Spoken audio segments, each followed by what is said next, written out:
지난주에 저는 행복에 대한 여러 가지 강의를 좀 들었습니다. 그러다가 두 가지가 저에게 좀 많이 와닿았었는데요. 하나는 한 강사님이 가짜 행복을 5가지로 정리하는 내용이었습니다. 가짜 행복은요, 가장 먼저 조건부 행복이라고 합니다. 돈이 많으면 행복할 것 같고, 조금 더 이뻐지면 행복할 것 같고, 좀 성공을 하면 행복할 것 같은 이 만약이라는 조건절을 가지고 있는 행복은 짝퉁 행복이라고 합니다. 두 번째로는 남과 비교해서 우월을 가리는 행복이라고 합니다. 그러니까 남보다 내가 조금 더 잘났으니까 행복하고, 남보다 내가 좀 더 불행하지 않으니까, 그러니까 내가 좀 더 행복하다, 이런 것은 짝퉁 행복이라는 거죠. 세 번째로는 찰나의 행복입니다. 지금 이 순간에 행복하기 위해서 약을 먹고 이러므로 느끼는 행복은 짝퉁 행복이라는 거죠. 그리고 네 번째로는 이기적 행복입니다. 자기만을 위해서 남을 괴롭힌다든지 남의 것을 좀 빼앗아서라도 자기의 행복을 추구하는 것, 이것도 짝퉁 행복이라는 거죠. 마지막으로는요, 척하는 행복이래요. 사실 행복하지 않는데 남들이 보니까 좀 행복한 척하는 거, 미소 짓는 거, 이런 게 짝퉁 행복이라고 얘기를 하는 것이죠. 그러면서 우리는 좀 짝퉁 행복이 아니고 진짜 행복을 좀 누렸으면 좋겠다라는 생각이 참 많이 들었습니다. 그리고 또 하나 이 마음에 와닿았던 것이 있다면 행복에 대한 연구예요. 특히 행복이 어느 정도 유지되는가에 대한 연구입니다. 1억이 아니고요, 10억도 아니고 무려 2,500억과 같은 엄청난 큰 돈의 로또에 당첨이 된 거예요. 이 당첨된 사람들을 미국, 호주, 또 프랑스, 독일 여러 나라에서 추적해서 연구를 했습니다. 로또 당첨이 됐을 때 진짜 행복했던 거잖아요. 세상 다 얻은 것 같았습니다. 그런데 놀랍게도요, 그 행복이 언제까지 유지됐느냐를 연구를 했어요. 그랬더니만 로또 받기 전과 같은 행복도로 다시 돌아가는데 불과 1년밖에 안 걸렸대요. 그래서 물어본 거예요. 아니 2,500이나 되는 엄청난 돈을 지금 한꺼번에 받았는데 1년 만에 어떻게 행복이 다 사라져 버리냐. 그러니까 처음에는 너무 행복했대요. 그런데 조금 시간이 지나니까 이 사람 저 사람 와서 돈을 달라고 그렇게 떼를 쓴대요. 그리고 가족이나 친지들 사이에서 돈 때문에 불화가 생기기 시작했대요. 그러면서 점차 로또 이전에 행복감을 가졌던 그 상태로 돌아가 버렸다라는 것이에요. 이번에는 반대 상황에 대한 연구도 했습니다. 평상시에 행복하다가 어떤 불의의 사고를 당하는 거예요. 또 천재지변이나 화재 같은 것을 통해서 자기가 소유했던 것을 다 잃어버렸어요. 또 건강이나 몸이 상한 사람들, 그런 사람들을 추적해가지고 연구를 했습니다. 사고 직후에 행복감이 엄청 떨어지고 이제는 살지도 못하겠다라는 그런 절망감에 빠져 있었잖아요. 그런데 이 사람들이 언제 점차 보니까 다시 옛날의 행복으로 돌아갔대요. 그렇게 큰 아픔을 겪었는데 이들이 원래 가졌던 행복도로 돌아가는데 걸리는 시간, 우리 같으면 어느 정도 걸릴까요?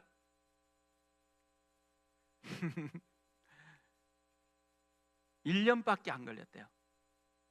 엄청난 행복이 평상시로 돌아가는 것, 엄청난 불행이 평상시로 돌아가는 것, 똑같이 1년밖에 걸리지 않았다라는 거예요. 이 연구를 통해서 발견된 게 있었습니다. 로또를 당하거나 사고를 당하거나 어떤 상황으로 인해서요, 일생 불행한 사람도 없고 일생 행복한 사람도 없다라는 거예요. 그리고 사람들은요, 그 전까지 평상시에 가지고 있었던 행복감, 그 행복도가 이후의 삶에도 영향을 끼친다라는 것이 발견이 되어진 것입니다. 그러면서 이 평상시의 행복도를 행복 설정치라는 말로 정의를 했어요. 그러니까 평상시의 그러니까 행복 설정치가 낮은 사람은요, 아무리 로또가 당첨됐다고 해도 1년 뒤에는 다시 행복도가 낮아져요. 그런데 이 행복 설정치가 굉장히 높은 사람은요, 엄청난 불행한 일을 당했는데도 1년 지나면 다시 엄청난 행복감을 누리는 그런 것으로 돌아간다라는 것이죠. 그러니까 우리 삶에서 행복 설정치가 굉장히 중요하다라는 것을 알려주는 것입니다. 제가 왜 지난주에 이 행복에 대한 강의를 듣게 되었냐면요, 오늘 말씀을 묵상하는데 오늘 말씀의 주제가 행복으로 느껴지는 것입니다. 그러면서 행복이라는 찬양이 생각이 났어요.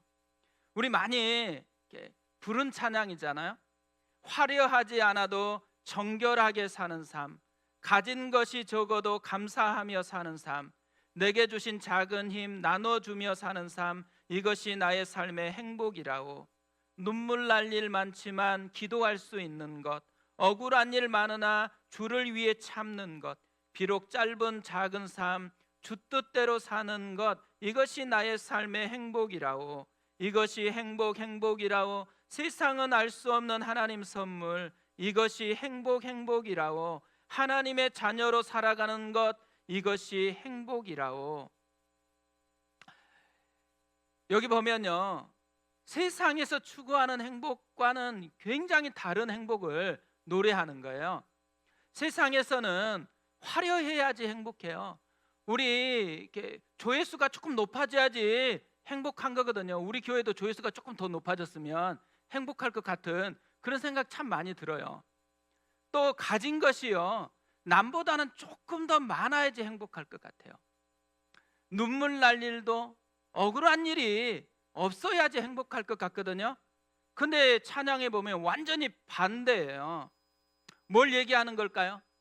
우리 그리스도인들은요, 행복 설정치가 다른 존재라는 것이죠. 그리스도인이 된 우리가 맛보는 행복은 세상이 맛보게 해주는 행복과는 좀 더 차원이 다른 행복이라는 것을 얘기하는 것입니다.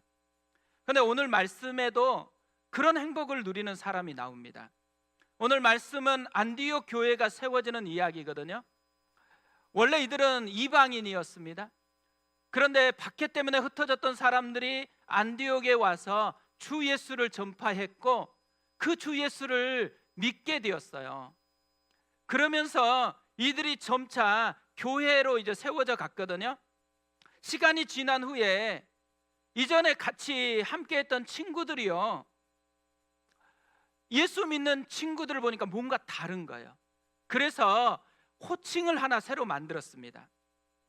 26절에 그것을 우리에게 알려주는데요, 만남의 안디옥에 데리고 와서 둘이 교회에 1년간 모여 있어 큰 무리를 가르쳤고 제자들이 안디옥에서 비로소 그리스도인이라 일컬음을 받게 되었더라. 그리스도인입니다. 제자들이 안디옥에서 비로소 그리스도인이라 일컬음을 받게 되었대요. 그러니까 그리스도인이라는 말은 크리스티아노스라는 헬라어이거든요. 이 헬라어는 크리스토스와 아노스가 합성해서 만들어진 단어입니다. 크리스토스는 그리스도, 기름 부음 받은 자라는 의미예요. 아노스는 원래 누군가에게 속해 있었던 노예, 또 누군가에게 속해 있었던 가족들을 의미하는 말이었대요. 그러니까 누군가를 따르는 사람이라는 거죠. 그래서 합치면 그리스도인, 그리스도를 따르는 사람, 그리스도파, 그리스도당, 이런 의미입니다. 그런데 이 그리스도인이라는 말은요, 예수 믿는 사람들끼리 우리 오늘부터 그리스도인이라 부르자 이렇게 해서 생겨난 말이 아니에요. 예수 믿지 않는 친구들이요, 갑자기 예수를 믿더니만 변화된 친구들을 보고 그리스도인이다라고 그렇게 부르기 시작했다라는 거죠. 그러니까 얼마 전까지만 해도 자기와 똑같았어요. 그런데 이들이 달라져 버렸다라는 거죠. 자신과는 다른 사람. 그래서 이들이 왜 달라졌느냐를 보았더니만 그리스도를 따르기 때문에 달라졌다라는 거예요. 그래서 그리스도인이라는 이 호칭을 쓰게 되었습니다. 근데 생각해 보세요. 이 친구들이요, 예수 믿는 친구들을 보면서 뭐가 달라졌다고 그렇게 생각했을까요? 어떤 면이 자기들하고 이전에는 똑같았는데 지금 예수 믿고 교회를 다니더니만 되게 많이 달라졌어. 어떤 게 달라졌을까요? 저는 행복 설정치가 달라졌을 거라고 생각을 했습니다. 얼마 전까지만 해도 자신들과 똑같은 행복을 추구했거든요. 그런데 이제는 자신과 다른 행복을 지금 누리고 있는 게 보여지는 거예요. 예전같이 똑같은 행복 설정치를 가지고 있다. 그러면 행복감을 누리려고 하면 뭘 하면 돼요? 다른 사람보다 조금 더 차이를 만들어내면 돼요. 이 시대는 사실 행복 설정치가 거의 대부분 세상은 같아요. 그래서 어떻게 해요? 다른 사람보다 조금 더 차이를 내면 돼요. 만약에 우리가 행복 설정치가 돈을 가지는 거예요. 돈을 조금 더 많이 가지는 거다. 그러면 어떻게 하면 돼요? 다른 사람보다 조금 더 돈을 많이 가질 수 있는 길을 선택하면 되는 거잖아요. 그래서 이 시대를 뭐라 그래요? 초격차 시대. 다른 사람보다 조금 더 격차를 내서 그것으로 행복을 누리려고 하는 그런 시대예요. 그런데 예수 믿는 친구들이 똑같이 그렇게 살았는데 갑자기 얘들이 다른 것 때문에 행복하다라는 거예요. 예수 믿는 것 때문에 행복하대요. 그래서 돈 버는 것에 자유해요. 이게 이들이 봤을 때 너무 충격적인 거잖아요. 그러니까 행복을 느끼는 판이 달라져 버렸기 때문에 자기와는 이제는 완전히 다른 인생인 것들을 그들이 경험한 것입니다.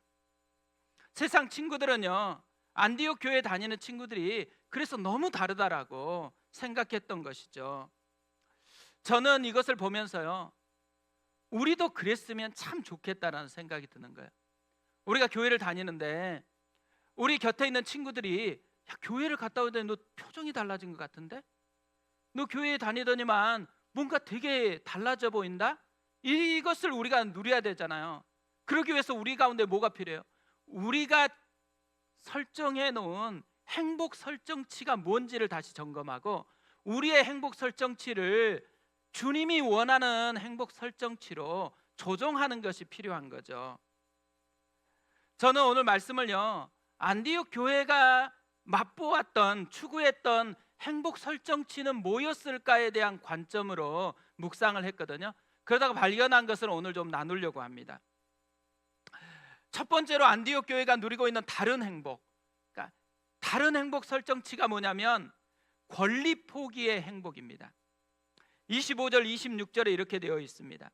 바나바가 사울을 찾으러 다소에 가서 만남에 안디옥에 데리고 와서 둘이 교회에 1년간 모여 있어 큰 무리를 가르쳤고 제자들이 안디옥에서 비로소 그리스도인이라 일컬음을 받게 되었더라.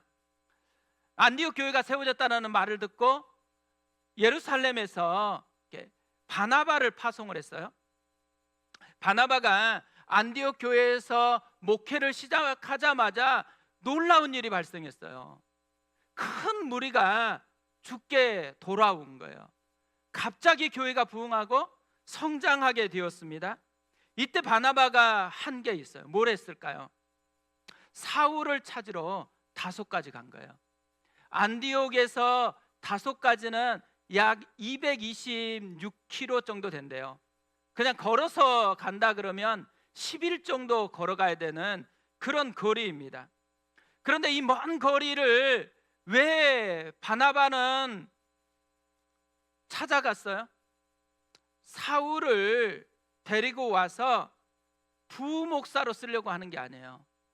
공동 담임 목회를 하려고 찾아간 것입니다. 그러면서 열심히 둘이 함께 사역하니까 성도들이 말씀의 영향력을 더 강력하게 받으면서 변화가 됐어요. 그 열매가 그리스도인이라는 호칭이었습니다. 저는 그런데 이 그리스도인이라는 호칭 속에는요, 바나바의 권리 포기가 들어있다라는 생각이 들었습니다. 적어도 세 가지 권리 포기가 들어있는 거예요. 첫 번째로는요, 집이라는 편안함을 누릴 권리가 포기됐다라는 거예요. 지금 바나바는 예루살렘 사람이거든요. 그런데 안디옥으로 지금 파송을 받았잖아요. 그건 너무 사역이 잘 되는 거예요. 그러면 이 정도 하고 고향으로 돌아가야 되잖아요. 우리가 여행 가서 아무리 좋은 호텔에 있어도요, 시간이 지나면 힘들어요. 그래서 무슨 생각이에요? 집으로 돌아가자. 집이 호텔보다 훨씬 좋거든요. 집이 주는 풍성함이 있는데 지금 바나바는 집을 떠나가지고 열심히 사역했는데 열매가 다 돼서 이제 돌아와야 될 것 같은데도 그걸 내려놓고 계속해서 머무르는 이 권리 포기가 있다라는 거예요. 또 하나는요, 이 정도면 됐지라는 이 안주함에 대한 누림을 포기했다라는 거예요. 사실 이렇게 많은 분들이요, 이 정도면 됐지라는 안주함에 빠져 있는 것 같아요. 특히나 열심히 예전에 헌신했으면 됐지 이러면서 이제는 안 해도 된대요. 특히 보면 나이가 좀 들잖아요. 우리 교회는 70세를 이제 시니어 나이로 이렇게 정했습니다. 그런데요, 70세가 되면, 시니어가 되면 어떤 일이 발생하는 거예요? 안 해도 된다라는 의식을 갖게 되는 거예요. 그래서 제가 지난주에 말씀 묵상하다가 깜짝 놀랐어요. 아브라함이 하란을 떠날 때 나이가 몇 살인 줄 아세요? 75세더라고요. 우리 시니어보다 5년 뒤에요.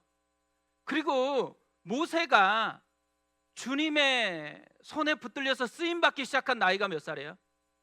80세더라고요. 그러니까 우리는 80세, 75세부터요 하나님께 본격적으로 쓰임받을 수 있는 것을 보여주는 게 성경의 이야기더라고요.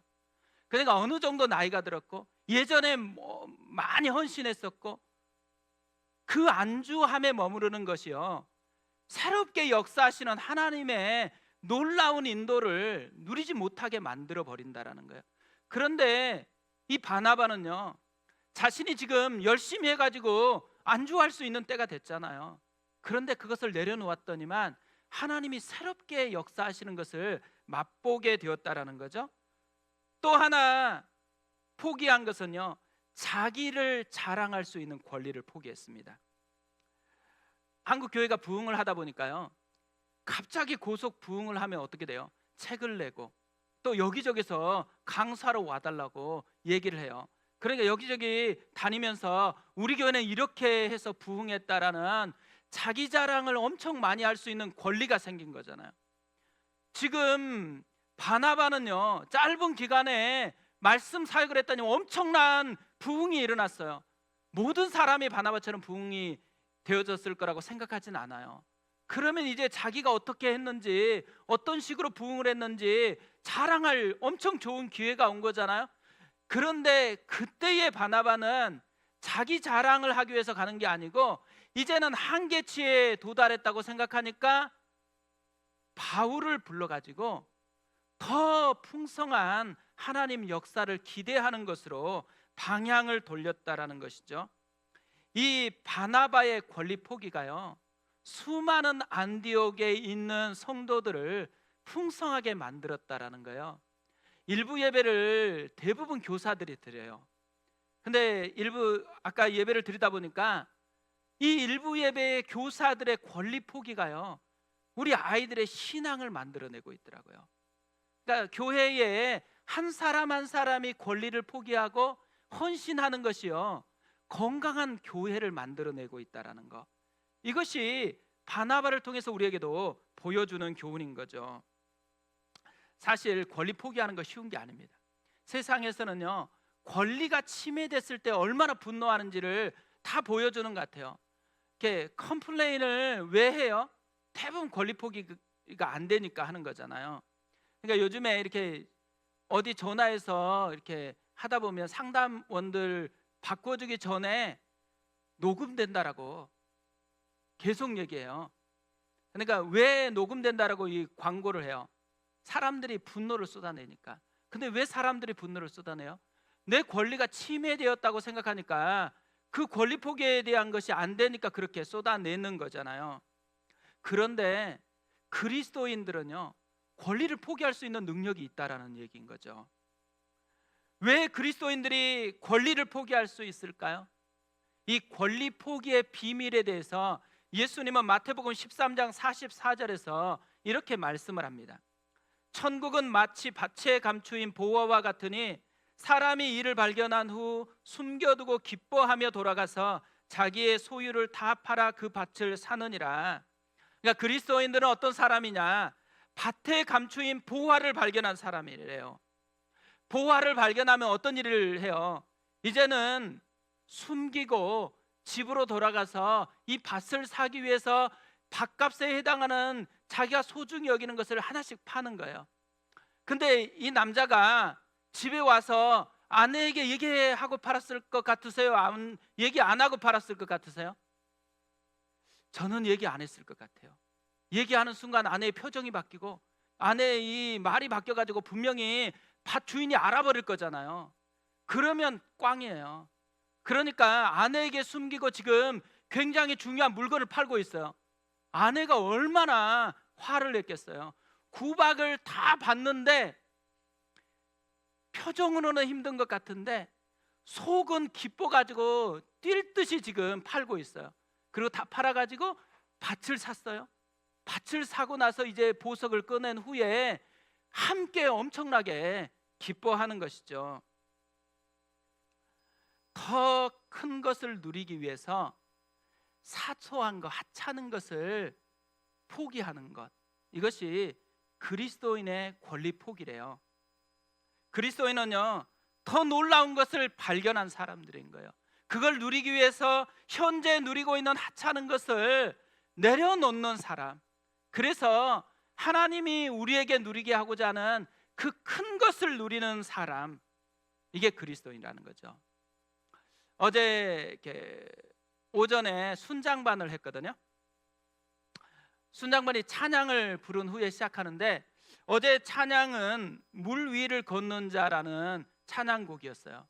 이 곡이 사실 부르기는 조금 어렵습니다. 그런데 가사가 굉장히 감동적이에요. 가사가 이렇습니다. 주님 나를 부르시니 두려움 없이 배에서 나아가리라. 주님 나를 부르시니 주님 내게 오라시니 주님 보고 계시기에 의심치 않고 바다를 걸어가리라. 주님 보고 계시기에 주님 여기 계시기에 주님 여기 계시기에 이 깊은 바다가 반석이 되고 주님 여기 계시기에 반석 위를 내가 걸어가리라. 주님 여기 계시기에 저 거친 파도가 반석이 되고 주님 여기 계시기에 반석 위를 내가 걷습니다. 이 찬양은요, 베드로와 예수님의 이야기를 이렇게 찬양 가사로 담은 거거든요. 우리가 보기에는 배는 안전지대예요. 바다는 위험지대잖아요. 그런데 주님이 바다에서 우리를 부르시면 역전이 일어난다는 거예요. 배가 위험지대가 되고 바다가 안전지대가 되어진다는 얘기인 거죠. 상황이 안전지대를 결정하는 것이 아니고요, 주님이 거하고 있느냐가 안전지대를 결정한대요. 이 주님의 안전지대를 경험하려고 하면 무엇을 해야 돼요? 이전의 안전지대라고 여겼던 배에서 뛰어내려 가지고 바다에 서야 된다라는 것이죠. 권리 포기가 있어야지만 주님이 주시는 안전지대를 누릴 수가 있다라는 것이죠. 순장반이 끝났는데도요, 이 찬양이 계속 맴도는 거예요. 마음속에서 계속 흥얼거려지는 것입니다. 그러면서요, 우리 교회에 병원에 입원해 있는 집사님이 생각이 나는 거예요. 또 우리 교회에 지금 이 병 때문에 씨름하고 있는 그런 분들이 생각이 나는 거예요. 그리고 또 경제적으로 어려운 분들, 굉장히 어려운 분들이 하나하나씩 생각이 나면서요, 지금 우리가 원하는 안전지대가 아니고 주님이 자신의 안전지대로 부르고 있는 거잖아요. 그래서 주님의 안전지대를 누렸으면 좋겠다라는 마음이 들어서 또 한 사람 한 사람 품고서 이렇게 기도를 했습니다. 그러니까 교회에서요, 우리가 누려야 되는 진짜 중요한 것이 있다면 내가 생각하는 안전지대가 아니에요. 주님이 부르시는 안전지대를 경험하는 거예요. 그러면 아마 우리도 엄청 보화를 발견한 사람 같은 기쁨을 누리게 되어 있는 것이죠. 그래서 권리 포기하는 거예요. 의무이기 때문에 권리 포기가 아니고 더 큰 것을 발견했기 때문에 권리 포기를 할 수 있는 사람, 그 사람이 그리스도인이라고 이야기할 수 있죠. 두 번째로요, 안디옥 교회가 누리고 있었던 또 다른 행복이 뭐냐면 남을 돕는 행복입니다.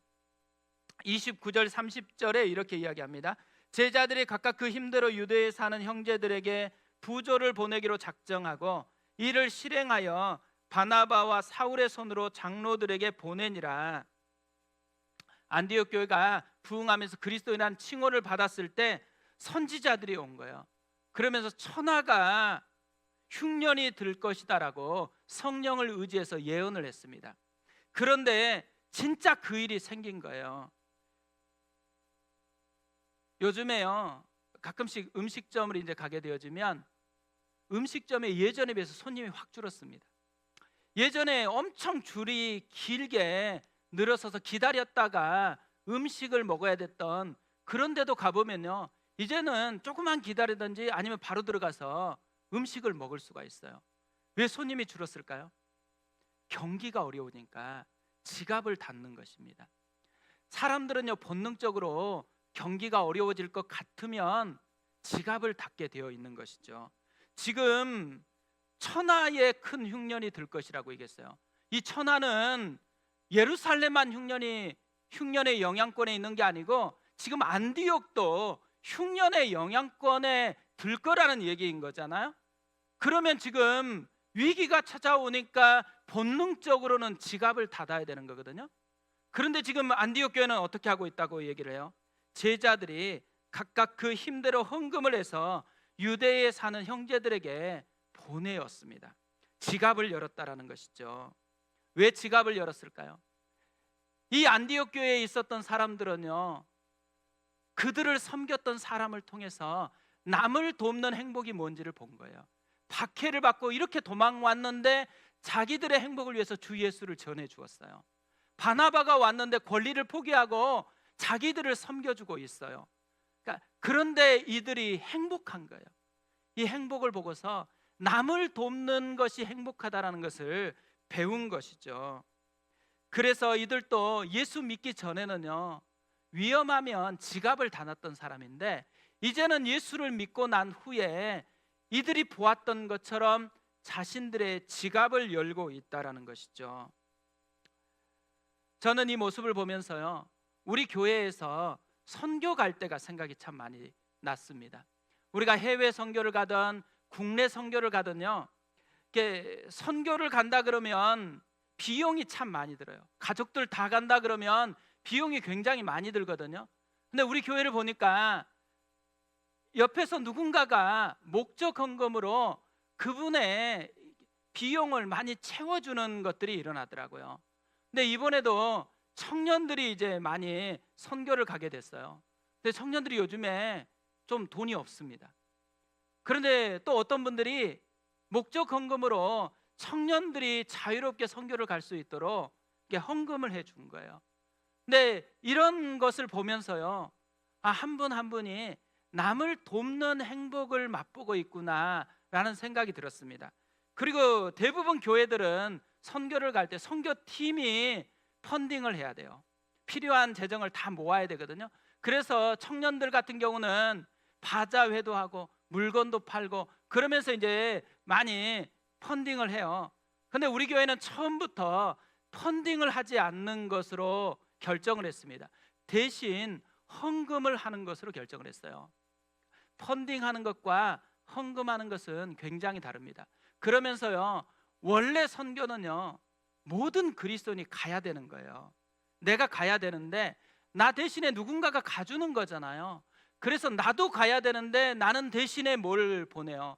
돈을 보내거나 아니면 기도를 보내거나 격려를 보내거나 이것을 통해서 함께 주님이 원하시는 이 선교에 동참하는 것, 이것이 헌금의 정신에 담겨 있는 거거든요. 근데 이제까지 참 많은 헌금을 해주셨습니다. 그래서 선교 때마다 풍성하게 선교를 할 수 있었거든요. 오늘 이 말씀 보면서 그렇게 하기 참 잘했다는 생각이 드는 거예요. 만약에 우리가 남을 돕는 법을 이벤트로 또 뭔가를 이렇게 배우기 위해서 한다, 이거보다도 훨씬 좋은 것은 평상시에 자연스럽게 스며들 수 있는 그런 남을 돕는 행복을 누리게 하는 거라고 생각하거든요. 그래서 이번에도 우리가 7월 달에 선교 헌금을 할 예정입니다. 근데 이번에는 한 가지 부탁을 드리려고 그래요. 이번에는 자녀들의 이름으로 헌금을 해 주셨으면 좋겠습니다. 그러면서 자녀들에게 설명을 해 주세요. 이 선교 헌금의 의미에 대해서 오늘 방금 전까지 제가 설교했던 내용으로 설명을 해 주세요. 그리고 너의 이름으로 헌금을 한다라고 이야기를 해 주었으면 좋겠어요. 왜요? 아이들이요, 남을 돕는 것이 얼마나 큰 행복인지를 맛보아야 되는 거거든요. 자연스럽게 맛볼 수 있는 기회를 좀 주면 좋겠다고 생각이 들었습니다. 아낌없이 주는 나무라는 책이 있어요. 사랑하는 소년에게 나무가 모든 것을 내어준다라는 아름다운 이야기거든요. 처음에는 나무가 소년에게 이파리도 내어주고 놀이터로 자신을 내어줍니다. 그런데 시간이 흘러가다 보니까 소년이 점점 자라나는 거예요. 그러면서 소년은 나무가 필요한 게 아니라 돈이 필요하게 됐습니다. 그래서 나무에게 돈이 필요하다라고 얘기를 해요. 그러니까 나무가 자기 열매를 가지고 가서 팔아서 돈을 만들으라고 얘기를 합니다. 소년이 나무 위로 올라가서 열매를 따서 그것을 팔아서 돈으로 사용하는 것이에요. 그런데 소년이 나무에서 열매를 따고 그것을 가지고 팔러 가고 난 후에 이렇게 글을 쓰고 있어요. 그래서 나무는 행복했습니다. 소년이 오래도록 돌아오지 않다가 또 어느 시점이 되니까 돌아왔어요. 그러면서 이제는 집이 필요하대요. 아이들도 키워야 되니까 집이 필요하대요. 그래서 나무가 자기 가지를 집을 지을 수 있도록 다 내어줍니다. 그리고요, 그 후에 이렇게 되어 있어요. 그래서 나무는 행복했습니다. 그리고 이제 또 시간이 한참 지나서 소년이 돌아왔어요. 이제는 멀리 좀 여행을 떠나고 싶다라는 거예요. 그래서 배가 필요하대요. 그래서 자기의 이제 줄기마저 베어서 쓰라고 얘기를 합니다. 소년이 나무 줄기를 이제 베어 가지고 가는데 그 뒤에 또다시 이렇게 되어 있어요. 그래서 나무는 행복했습니다. 한참 뒤에 이제 노인이 된 소년이 왔어요. 나무가 이제 아무것도 줄 수 없다 얘기하니까 이제 나도 아무것도 필요 없다고, 단지 앉아서 쉴 곳이 필요하다고 얘기합니다. 그랬을 때 나무가 자기 밑동을 이제 주는 거예요. 그러면서 이 책은 이렇게 끝나요. 그래서 나무는 행복했습니다. 나무하고 소년은 굉장히 차이가 있죠. 소년은 되게 이기적이에요. 자기만을 위해서 자꾸자꾸 뭔가를 요구해요. 그런데 소년의 이야기에서 한 번도 등장하지 않는 단어가 있어요. 행복이라는 단어입니다. 자기를 위해서 살았는데 행복이 없어요. 그런데 나무는요, 계속 퍼졌어요. 그런데 퍼줄 때마다 나무에게 등장하는 단어, 그래서 나무는 행복했습니다. 저는 이 나무를 보면서 하나님이 참 많이 생각이 났습니다. 하나님은 우리에게 끊임없이 퍼주었잖아요. 아끼지 않고 자기 아들을 내어주셨습니다. 그리고 예수님이 생각이 났어요. 예수님은 자기를 끊임없이 내어주셨어요. 자기의 온 몸을 십자가에서 우리를 위해서 내어주셨습니다. 그리고 하나님과 예수님이 내어주시면서 그 뒤에 오는 문장, 성경에는 나와 있지 않지만, 그래서 하나님은 행복했습니다. 그래서 예수님은 행복했습니다. 오늘 학습식이 있거든요. 학습받는 분들이 우리 교회에서 이제 예수님을 믿고 성장해 가게 되어 있는데요. 이분들이 똑같이 그래서 행복했습니다, 이것을 경험했으면 좋겠습니다.